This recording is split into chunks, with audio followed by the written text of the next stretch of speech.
చవితి నాడు చంద్రుడిని చూసి కృష్ణుడికి నీలాపనిందులు వచ్చిన మహాభారత కథలో లాగా ఏదో సామాన్యుడైన నాకు ఆ పరమాత్మునికి పట్టిన గతే పట్టింది.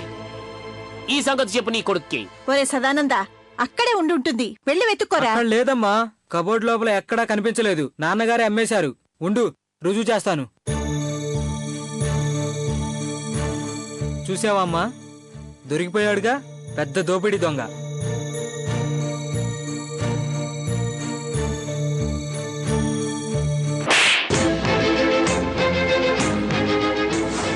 దోపిడీ దొంగ అంటావా నన్ను?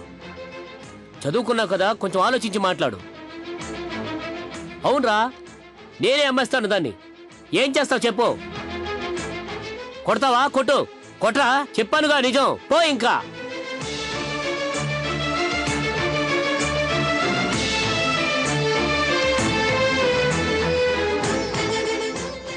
డబ్బుల కోసం మీరు దేన్నైనా అమ్మేస్తారు.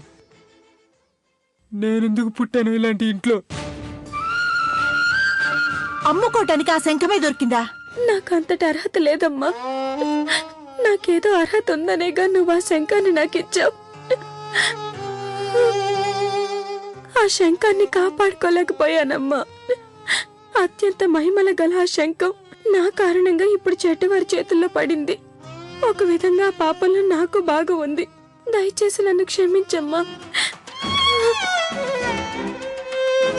దయచేసి నన్ను క్షమించమ్మా.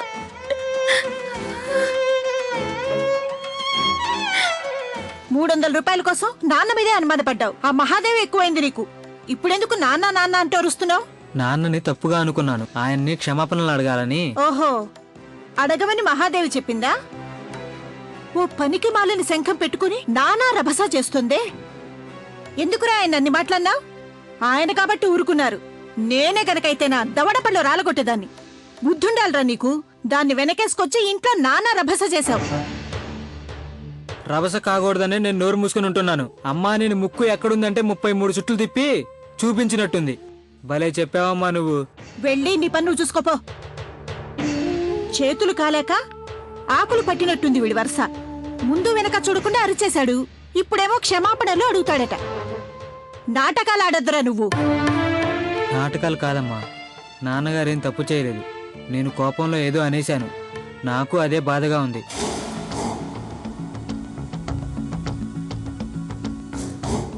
అయ్యా, తులాభారం చేస్తామంటే ఎందుకు వద్దంటున్నారు చెప్పండి అయ్యా. మేమంతా ఎలాగోలా చేద్దామనుకున్నాం. జగదీశ్వర నగరంలో మీకు అభిమాన సంఘం ఉంది కదా, ఆ సంఘ కార్యదర్శి వద్దన్నారని బాధపడుతున్నాడయ్యా. నా డబ్బుతో నాకే తులాభారమా? నాకు అలాంటి సరదాలు లేవు. పోన్లేండి అయ్యగారు, మీరు వద్దంటే చెయ్యంలేండి. మహాదేవి డిపోలో ఎలా పనిచేస్తోంది? ఆ రోజు మీరు కావాలనే నకిలీ శంఖం చూపించారు కదా, అది చూసి తను చాలా ఆందోళన పడింది. నేను గమనిస్తూనే ఉన్నాను. ఓ కన్నేసుంచాను. అలా పనికి మాలిన కాపలా కాస్తే ఏం లాభం? తట్టుకోలేక ఆ పిల్ల పని మానేస్తే ఆ శంఖం మన చేతికి రాదు. మీరు నకిలీ శంఖం చూపించడం వల్ల మనకేం ప్రయోజనమయ్యా? 9 శక్తుల మహత్తు గల ఆ శంఖాన్ని చేజిక్కించుకోవడానికి హింసా బల ప్రయోగం చేయకూడదని నంబూద్రి గారు చెప్పారు.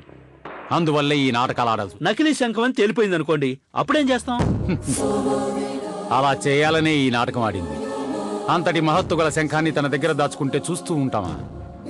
ఆ శంఖం దైవశక్తి గల వస్తువు. ఎప్పుడో అప్పుడు తప్పకుండా వెలుగులోకి వస్తుంది. ఆ వెలుగు మనం చూడాలి. ఆ మహిమగల శంఖం నా చేతికి రాక తప్పదు. ఈ కేసులో ముందుకెళ్ళడం నా వల్ల కాదని, బెదిరింపులొస్తున్నాయని చెప్పటానికి నాకే ఇబ్బందిగా ఉంది. అయితే నిజాన్ని దాచి ఉంచడం కుదరదు. తెరిచి ఉంచండి కోర్టు ముందు సత్యాన్ని. ఇప్పుడు కేశవనాథ్ ముందు తలాడించండి. అలాగేనండి, అలాగేనండి, మీరు చెప్పినట్టే వింటానని. విచారణ అప్పుడు మాత్రం వివరంగా చెప్పండి. మాటే మాణిక్యం, మాటే మాత. స్కూల్కెళ్లిన నా కూతురు ఇంటికి తిరిగి రాదేమోనన్న భయం నాకు. ఆ మనిషి ఒక రాక్షసుడు. వాడు చెప్పినట్టే చేస్తాడు. మీ ఆయనకి బెయిల్ దొరకకుండా జీవిత ఖైదీగా ఉండిపోవాలని కేశవనాథ్ గారు ప్రయత్నిస్తున్నారు. అమ్మవారినే నమ్ముకున్నాను. ఆవిష్టి ప్రకారమే జరుగుతుంది.